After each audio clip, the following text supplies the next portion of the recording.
Hi, and welcome back to the online KidSpace Planetarium. As you know, my name is Kate, and I am your guide for our edition of Night Skies this week. We hope you enjoyed our trip to Hawaii for our last talk. For this week, we are back in Westminster, Colorado, but we'll be looking for a sea monster in our southern skies, so almost the same thing, still have something to do with water. Well, let's go ahead and begin.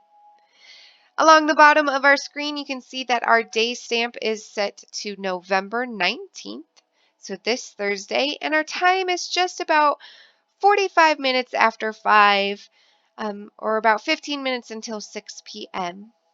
And we know from our previous talks that all the objects in our skies, at least the sun, the moon, the planets, and our stars, all rise out of the east and set in the west. So here on our screen, east is to our left, west is to our right. We are facing south.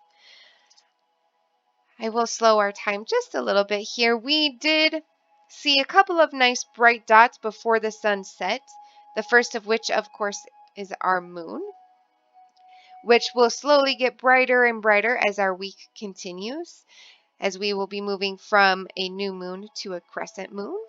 So our moon will start to stay out a little bit later and later, making it a little harder to spot out some of those dimmer stars, but that's okay.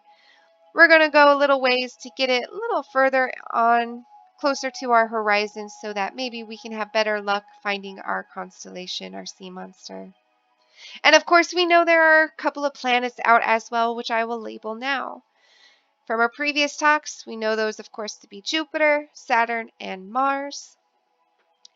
And to find our sea monster, we have a nice trick up our sleeve, at least for right now. And that trick is our planet Mars. To use the trick, we do have to get a little closer to 8:30, where Mars will be at almost its highest point in the night sky. And we're going to take a line from Mars and shoot straight down to our southern skies. And so if I go ahead and start slowing us down now, just about 8:30, we'll take a line from Mars, draw it straight down towards our S there, and we'll pass through this star here. This is the tail of our sea monster. And our sea monster is named Cetus. The story goes, well, at least one of the story goes, is that this is the sea monster that was sent to destroy the kingdom of Queen Cassiopeia and King Cephas.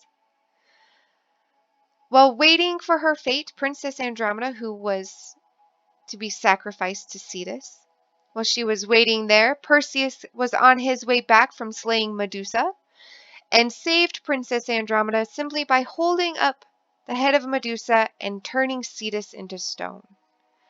Another story says is that Cetus is tied to Hercules as one of the many tasks he had to do in order to earn his place on Mount Olympus. And another story says is that this was just a whale in the sky, but over time has turned into the sea monster Cetus. I would like to point out one star in particular. It looks like it's almost the nose of our sea monster, this star here known as Menkar. And the reason I want to point it out is because this star is fairly similar to our own star, the sun.